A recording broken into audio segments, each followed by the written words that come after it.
My name is Alpha and this is Street Science, the podcast. Word on the street has it that sickle cell is contagious. And I keep wondering how people come up with stuffs like this, because you just sit down and you know sickle cell is contagious.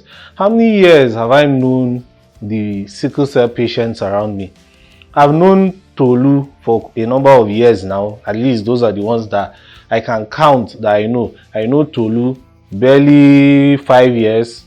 I know Vonfa, I know Lekmak, I know Nankak, and all these people that I have mentioned, none of them is less than 5 years or less than 3 years of age. They have families. They came from different backgrounds. They work. They do their stuff, and people that are around them have not been infected with sickle cell. So I wonder, how do we come up with conclusions like that? No medical doctor has ever come out to tell us that sickle cell, is contagious, or if you eat food with them in one plate, or you drink something with them in one plate, or you even get to socialize with them in one space, that you're going to also have sickle cell. If that was the case, I would have plenty sickle cell in my body. Because how many warriors do I know? I have access to about 45 warriors, and all these people could have met in one place. All of them could have been able to do stuff with me at one point or the other. So it means that if we're going by that narrative, I should be a sick person, or I should have a lot of issues with my health. Because imagine one person's sickle cell, in the body. Imagine what that person goes through. Then you have 45 people's sickle cell in your body. That's if we're going by the narrative of what people are saying. So it doesn't make sense, and that's kind of one of the things that affects us in the society. We tend to see sickle cell patients as a menace to the society, like diseases. Come on, we can do better than this. I can say that if we feel that ignorance is stupidity, then try outward cluelessness from how people behave. Because we go to school, biology, some people even do lab medicine, and in fact you see health workers, those that are supposed to be the ones that are sensitizing people, then playing into the narratives of most of these people. It's just sad that this is our reality.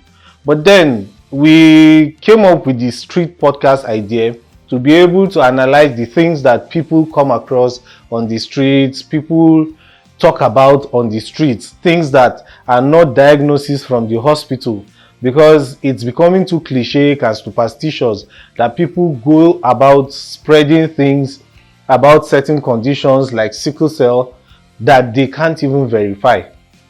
I have a friend who has 2 children with sickle cell, and one of our street doctors, who is his pastor, told him that he should not worry, he should not bother going to the hospital, because his daughter's sickle cell is going to change. The sickle cell status is going to flip. So he decided to stay at home and kept the girl at home as well. It doesn't mean that because you did that, the girl will not fall sick, or she will not need medication, or the sickle cell will wait for when the pastor stops giving permission for the sickle cell to stop manifesting in the child. I mean, it doesn't even make sense, because that's kind of one of the situations that makes people behave the way they do. One, your child has sickle cell, you're looking for who to blame. If my partner was very open with me, then maybe by now we wouldn't have been experiencing this situation.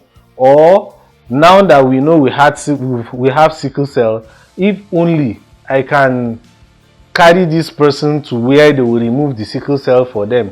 But it doesn't work that way. I keep saying I am a Christian and I know what the scriptures say, but live life according to your faith. What are the facts of what the faith is saying? I don't think there is any place in the Bible or the Quran that is telling you that you shouldn't go to the hospital because your disease is going to cure itself. If that was the case, people wouldn't have been looking for the prophets in those days to cure their ailments. Take for example, we had one case that the lady found out that their child has sickle cell only 3 years, was it even up to 3 years? I think 2 years after marriage, and they had this child. So at the time they found out, the child was 2 years old, and they said this girl had sickle cell. So what happened? They went to people. This one would tell them, go and give her aloe vera. This one would say, go and give her this. This one would say, go and give her that.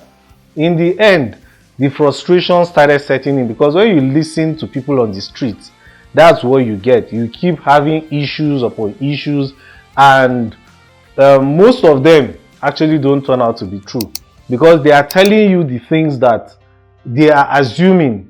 If it is sickle cell, then the person is falling sick all the time, then he should eat fish, or we should be able to carry the person to go and eat lizard, and you believe them.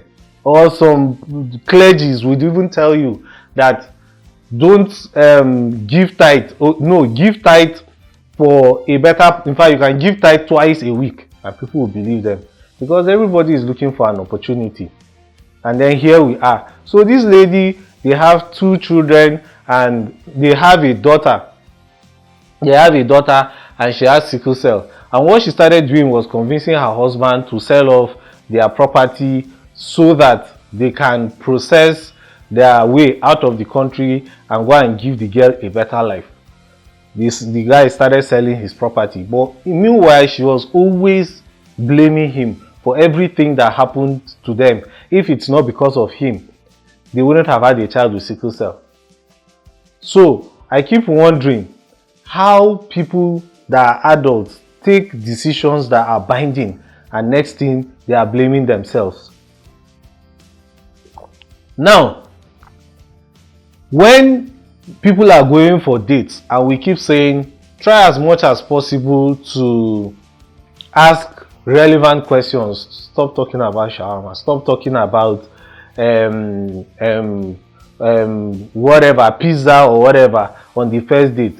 Talk about critical questions. What is your genotype? Ask the question as early as possible. Now they are married and they have a child with sickle cell, and it's one person's fault. So fast forward, the guy sold his property and gave her the money to give the travel agent to process documents for them. And what did they get? She actually processed documents for her and her boyfriend, and she ran away and left the guy and his daughter. She said they are witchcraft. Some of these things are avoidable. Some of these things are debatable. But we should take responsibility for the actions of the things we should have done, or the things we need to keep doing in order to be better.